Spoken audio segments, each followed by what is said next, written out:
यूहन्ना की इंजील बाब 4। फिर जब खुदावंद को मालूम हुआ कि फरीसियों ने सुना है कि यीशु यूहन्ना से ज्यादा शागिर्द करता और बपतिस्मा देता है, गो यीशु आप नहीं बल्कि उसके शागिर्द बपतिस्मा देते थे, तो वो यहूदिया को छोड़कर फिर गलील को चला गया और उसको सामरिया से होकर जाना जरूर था। वो सामरिया के एक शहर तक आया जो सुखार कहलाता है। वो उस कते के नजदीक है जो याकूब ने अपने बेटे यूसुफ को दिया था, और याकूब का कुआं वहीं था। चुनाचे यीशु सफर से थका मांदा होकर उस कुएं पर यूं ही बैठ गया। ये 6 घंटे के करीब था। सामरिया की एक औरत पानी भरने आई। यीशु ने उससे कहा, मुझे पानी पिला। क्योंकि उसके शागिर्द शहर में खाना मूल लेने को गए थे। उस सामरी औरत ने उससे कहा, तू यहूदी होकर मुझ सावरी औरत से पानी क्यों मांगता है? क्योंकि यहूदी सावरियों से किसी तरह का बर्ताव नहीं रखते। यीशु ने जवाब में उससे कहा, अगर तू खुदा की बख्शिश को जानती और ये भी जानती कि वो कौन है जो तुझसे कहता है मुझे पानी पिला, तो तू उससे मांगती और वो तुझे जिंदगी का पानी देता। औरत ने उससे कहा, ऐ खुदाबंद, तेरे पास पानी भरने को तो कुछ है नहीं और कुआं गहरा है, फिर वो जिंदगी का पानी तेरे पास कहाँ से आया? क्या तू हमारे बाप याकूब से बड़ा है, जिसने हमको यह कुआं दिया, और खुद उसने और उसके बेटों ने और उसके मवेशी ने उसमें से पिया?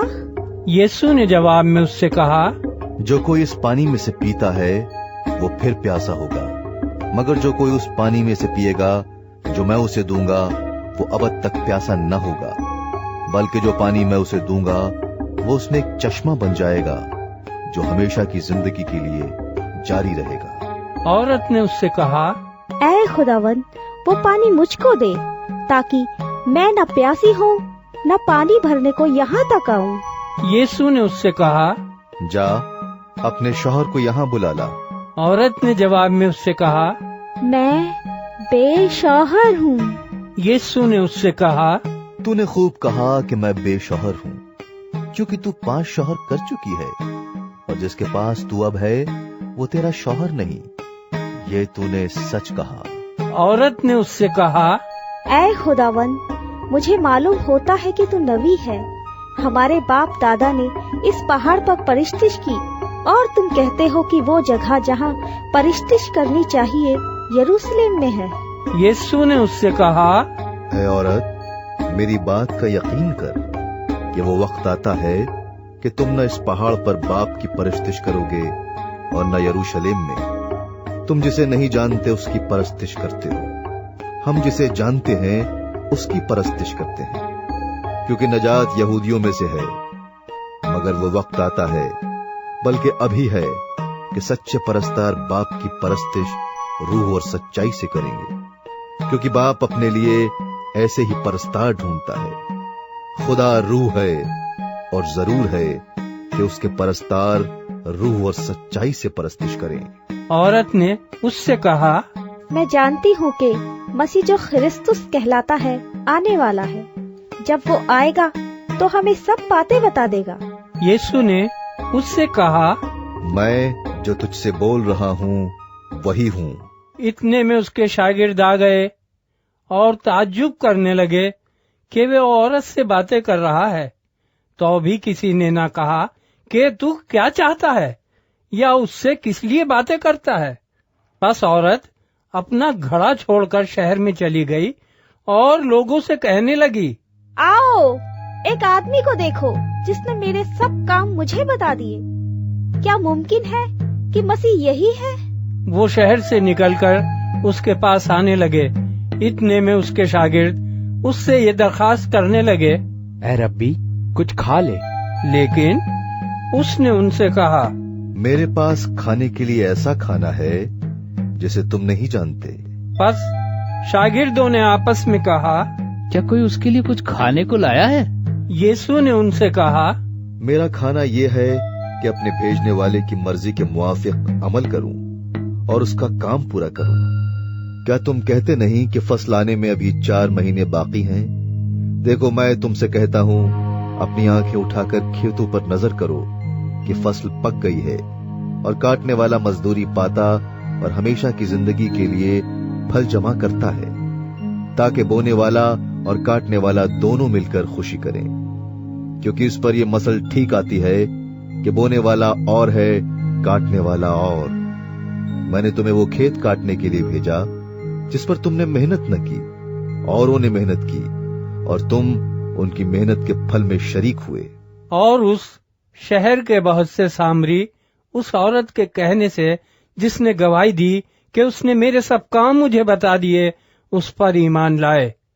پس جب وہ سامری اس کے پاس آئے تو اس سے درخواست کرنے لگے کہ ہمارے پاس رہ۔ چنانچہ وہ 2 روز وہاں رہا، اور اس کے کلام کے سبب سے اور بھی بہترے ایمان لائے، اور اس عورت سے کہا، اب ہم تیرے کہنے ہی سے ایمان نہیں لاتے، کیونکہ ہم نے خود سن لیا اور جانتے ہیں کہ فی الحقیقت یہ دنیا کا منجی ہے۔ پھر ان 2 دنوں کے بعد وہ وہاں سے روانہ ہو کر گلیل کو گیا، کیونکہ یسوع نے خود گواہی دی، نبی اپنے وطن میں عزت نہیں پاتا۔ پس جب وہ گلیل میں آیا تو گلیلیوں نے اسے قبول کیا، اس لیے کہ جتنے کام اس نے یروشلم میں عید کے وقت کیے تھے انہوں نے ان کو دیکھا تھا، کیونکہ وہ بھی عید میں گئے تھے۔ پس وہ پھر قانائے گلیل میں آیا، جہاں اس نے پانی کو مے بنایا تھا، اور بادشاہ کا ایک ملازم تھا جس کا بیٹا کفرنہوم میں بیمار تھا۔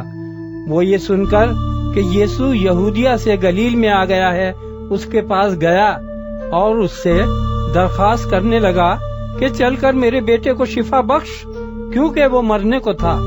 یسوع نے اس سے کہا، جب تک تم نشان اور عجیب کام نہ دیکھو ہرگز ایمان نہ لاؤ گے۔ بادشاہ کے ملازم نے اس سے کہا، آئے خداون، میرے بچے کے مرنے سے پہلے چل۔ یسوع نے اس سے کہا، جا، تیرا بیٹا جیتا ہے۔ اس شخص نے اس بات کا یقین کیا جو یسوع نے اس سے کہی اور چلا گیا۔ وہ راستے ہی میں تھا کہ اس کے نوکر اسے ملے اور کہنے لگے، تیرا لڑکا جیتا ہے۔ اس نے ان سے پوچھا، اسے کس وقت سے آرام ہونے لگا تھا؟ انہوں نے کہا، کل 7ویں گھنٹے میں اس کی تپ اتر گئی۔ بس باپ جان گیا کہ وہی وقت تھا جب یسوع نے اس سے کہا تھا، تیرا بیٹا جیتا ہے، اور وہ خود اور اس کا سارا گھرانہ ایمان لایا۔